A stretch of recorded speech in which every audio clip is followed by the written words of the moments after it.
Me, 27M, and my wife, 31F, hit a rough spot and have been separated at home for almost a year now. It was largely my fault. After a big setback and my father's death, I fell into alcoholism and despair, stopped taking care of myself and neglected her when not emotionally abused her. Eventually she had enough, and after I refused therapy for the nth time, consulted a divorce lawyer and drafted papers. I signed them off right away, but she didn't, keeping them in her room. She knew I was in a hard spot financially, so she said she'd wait for me to come into my inheritance so I could move out, and then she'd sign and file for a no-fault divorce. Not from the US, in our country you can do this. After 2 months sleeping in my home office, I got sick of it and stopped drinking, dived into work and overall did chores around the house and helped her out. When she commented on my change, I boasted I was doing it for myself and not for her, and she agreed because while she wanted me out, she still cared for me. Over the last months she also occasionally asked me to sleep in the bed with her and not in my home office. Nothing intimate happened, but still she would spoon me. This until last evening. We had gotten closer and closer, especially over the holidays, and I told her that what I said was not true. I had changed and stopped drinking to show her at first, but then I really wanted to turn over a new leaf and be a good soon-to-be ex-husband. She went to her room and picked the divorce papers, setting them in front of me. She asked what we should do with those then, so I ripped them and she yelled out a big yes. And then hugged me. So, I guess we won't be getting divorced. Hooray? Update 1. Hello everyone. I posted a week ago about what had happened the evening prior. After living separate at home for almost a year, my soon-to-be ex-wife wanted to reconcile, so I ripped the divorce papers in front of her, to her delight. However, soon after the realization that I had planned my whole new year around the fact I was getting divorced set in, and that the decision of reconciliation actually brought me uncertainty and anxiety. My wife noticed that, and we had a number of heart-to-heart about this. There was talking, laughs and even tears during those talks, tears of the good, liberatory kind. My wife rarely if almost never cries, she's the stoic type, but seeing her break into tears, sobbing how much I hurt her and she still loves me, was like getting stabbed in the heart. I realized the pain I caused her is still fresh and burning. She unloaded all the pain and turmoil I had inflicted upon her with my past behavior, and admitted she felt both proud and bitter about my changes in the last year. Proud because I turned my life around, bitter because I had accepted the divorce so quickly as if she was what was holding me back, and she wasn't worth my best self. However, she was also angry at herself because she was already reconsidering the divorce back in June, but didn't say anything or gave me signals because she feared I'd revert to my old behavior, or would rebuff her. In the meantime, I had started to renovate my father's old villa, well, more of a big house than a proper mansion, to move in this year, and gave her only breadcrumbs information about it, and she was both positively surprised to learn about all the work I am putting into it, and again a bit bitter that I didn't tell her anything and all my projects were designed without her in mind, as if she was just an already fading memory. The possibility of an amicable divorce has been brought up again, but she wanted 2 clear answers. 1. Was there another woman? 2. Did I actually stop loving her? The answer to both questions is no. I told her I did suffer about losing her in our marriage, but I didn't want to be the ex-husband who made fleeting promises, hounded her down and made a nuisance of herself. It's the least I could have done after making her suffer so much, and also thank her for her infinite kindness. I just worked, did my best to be a good soon-to-be ex-husband, paid my utilities and wanted to pay her a rent for the room she allocated me in her home, which she always refused even when I insisted. Eventually arrived the $1 million question, do we want this marriage to work? Answer, yes. It won't be easy and there's still a lot of work to be done. We agreed to take baby steps and have already booked couple therapy for this week. I am already doing individual therapy, but now she'll be looking for individual therapy for herself as well. In the last week, we went on some quiet dates, walks and a short hiking trip. I also made a peace offering of sorts by asking her if she wanted to participate in my renovation project of my father's house, give her input and ideas. She was enthusiastic about it. She likes gardening, but her property has no garden and she makes do with the potted plants on the balcony, while my father's house has a large garden and a big plot of overgrown land behind it. She said we will be busting our backs, but it will be worth it, and I think that working together on a shared project will help re-establishing our bond. So that's where we stand now. The road is still long and difficult, but I am hopeful. I wish to sincerely thank all the Redditor who gave me their insights, comments, praises and criticism. Update 2. Little changed in the last week. We had our first couple counseling session and her first therapy session. We laid down the framework for our marriage. Went out on some dates and overall spent quality time together. We still haven't been intimate. She tried to initiate once, but I gently turned it into cuddling and talking.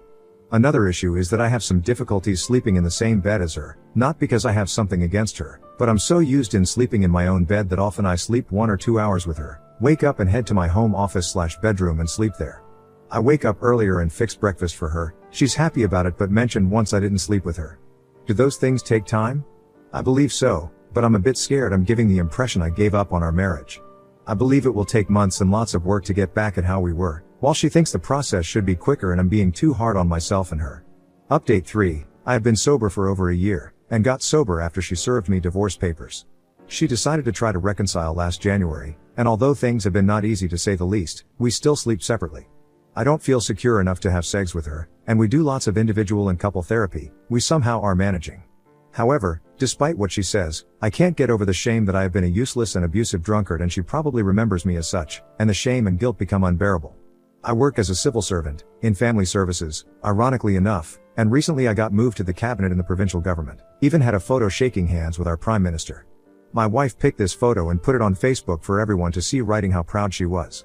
I do think she genuinely believes this, and I'm happy, but I also think she's too eager to rug sweep the past and our problems aren't fixed at all.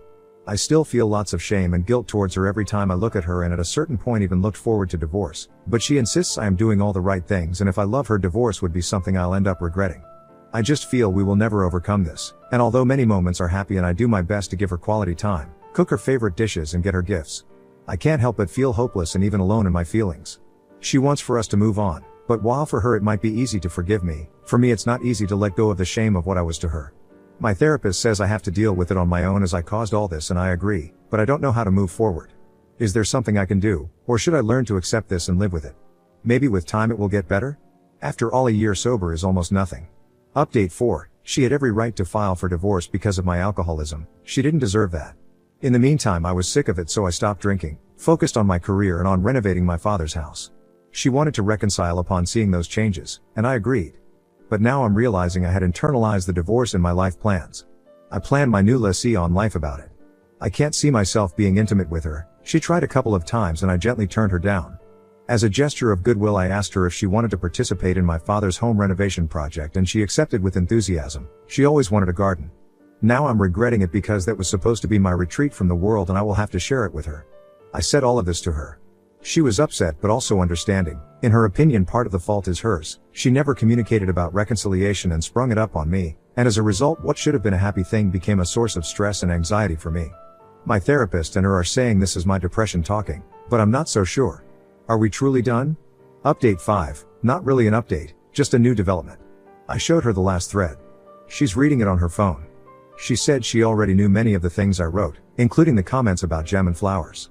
She said if she knew the anguish a reconciliation so soon would cause, she wouldn't have offered it and is regretting it. She thanks everyone for the kind words and appreciations made towards her. At the same time, she got upset because in her opinion I put things worse than they are, so either I exaggerated them, or I've been keeping my true feelings from her, and this is a big problem. For example, she says I'm not as cold as I'm making myself up to be, and that she's not as pushy as I make her to be, and in fact she's been giving me lots of space. She says I'm doing a weird self-sabotage here. She says I'm trying to get her to leave me, but it won't happen, and if I really want to end I have to do it myself. She doesn't agree with it, but if I want to move out she won't oppose it. She wasn't angry, just very numb. Update 6, things are not easy, but overall they are going well, both in therapy and everyday life. There's still some issues in getting intimate, but we are getting there. Sometimes though the shame and guilt become too much and I wonder why is she even staying with me? Maybe sunk costs? I do my best, little gifts, dates, cooking her favorite dishes, picking up chores, but to me it always feels like I could do more. Sometimes she notices this and says to take it easy.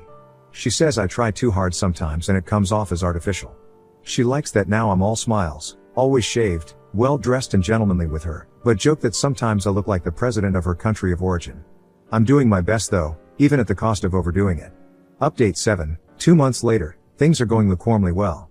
Talks of reinitiating divorce proceedings have stopped, and although we still sleep separately and have no intimacy, my issues, working on it with my therapist, we are doing well. Sometimes I feel I can't get over the shame that I have been a useless and abusive drunkard, and she probably remembers me as such, and the shame and guilt become unbearable, but then it passes a bit. Basically we are starting over, dating, doing bonding activities, I get her gifts and surprises. She admitted she thought things would go faster, but in the end agrees with me that after a year separated things can't just get back as before. She also says I am too hard on myself, but I think she's the one being too indulgent. But apart from those difficulties, we are doing fine. I think this will be my last post for a while. Things are going well, reasonably so. Still having issues in the bedroom, but I am working on them to try and be a good husband, at least on that aspect. Last week I received a work assignment in the capital of our country. It's a 2-month-long assignment and I'll be provided state housing. She is excited about this and already wants to pack her bags.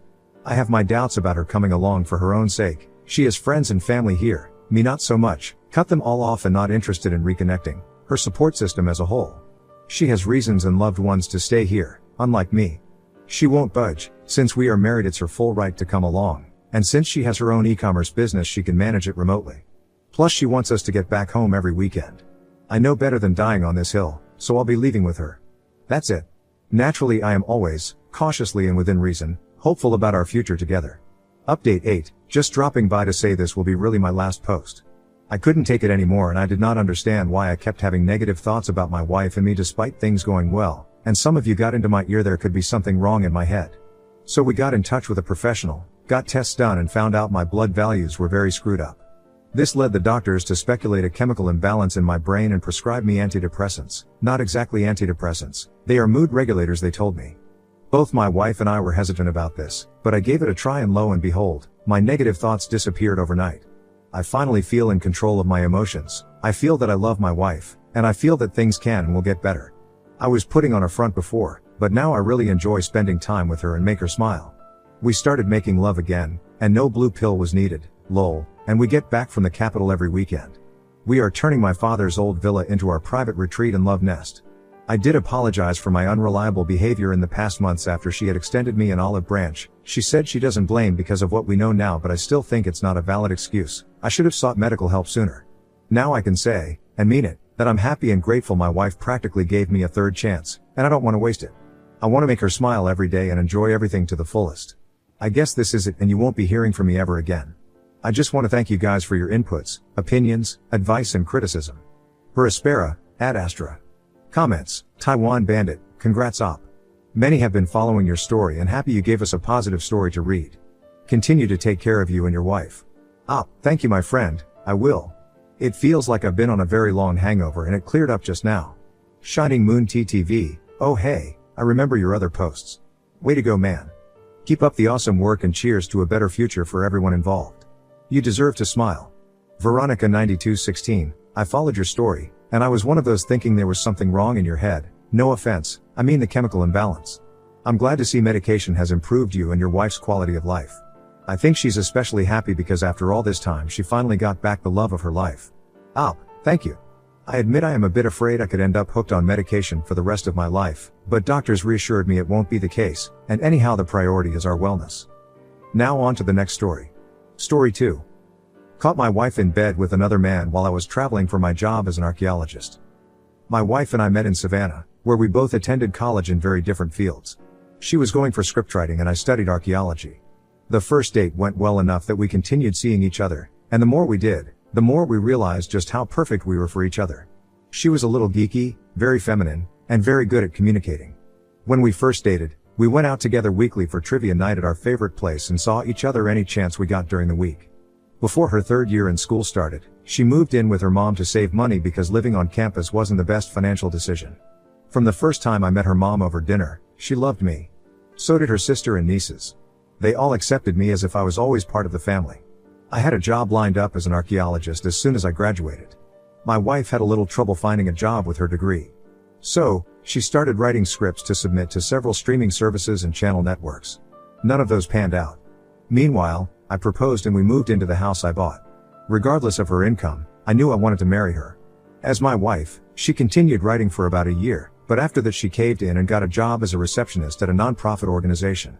I told her she didn't have to work a job she didn't like, but she promised she wanted to do it because sitting at home wasn't cutting it for her. That job lasted a total of 15 months before she quit and started her own home business. She started offering tarot card readings and selling little trinkets she made out of epoxy.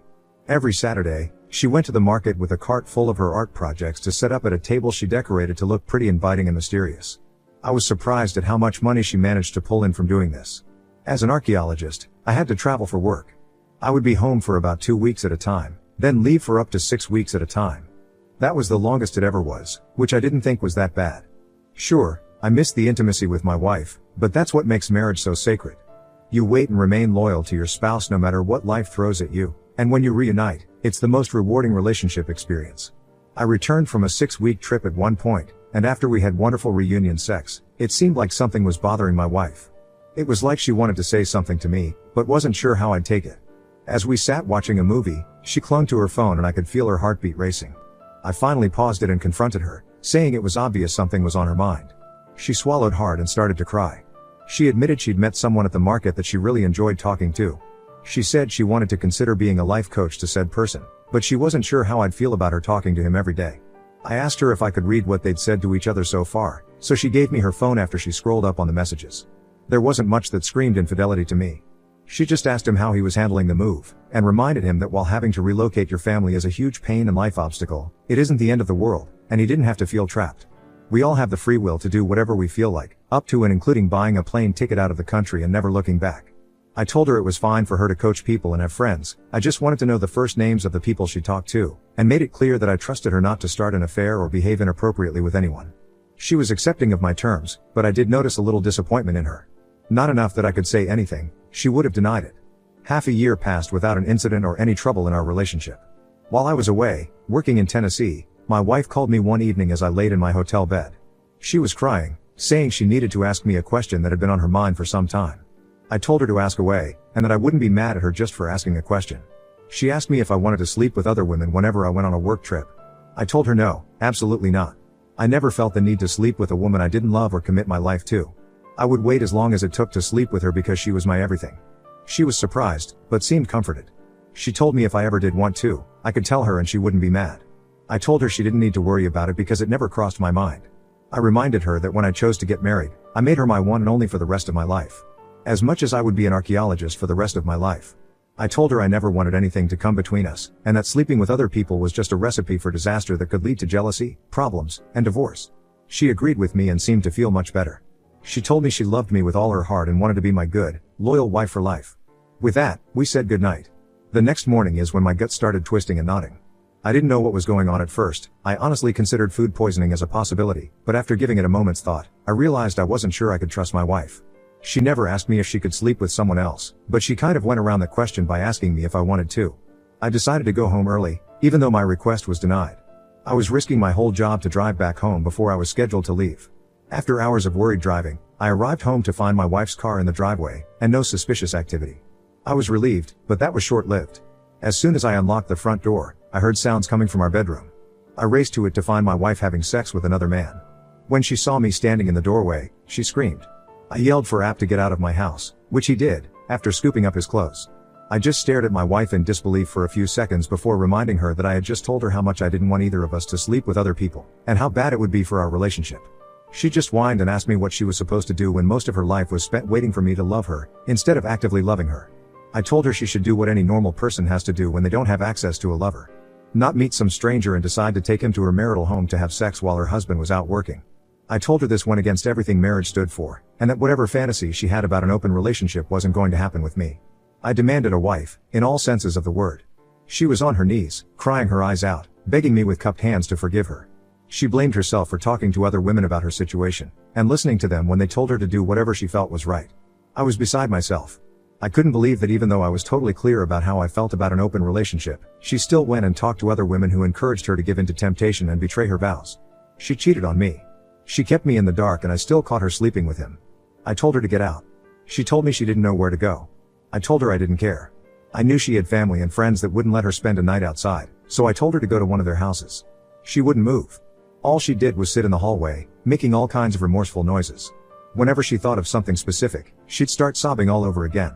I ignored her as best I could, locking myself in the spare room. As annoying as it is, I was forced to stand my ground and share the house with her until she was ordered to vacate by the court, when our divorce was final. While we lived separately under the same roof, I posted daily to social media about what she'd done, tagging all her profiles and business accounts to it. I commented on the pictures of her tarot table setup, making smart remarks that questioned her ability to even see her own future downfall.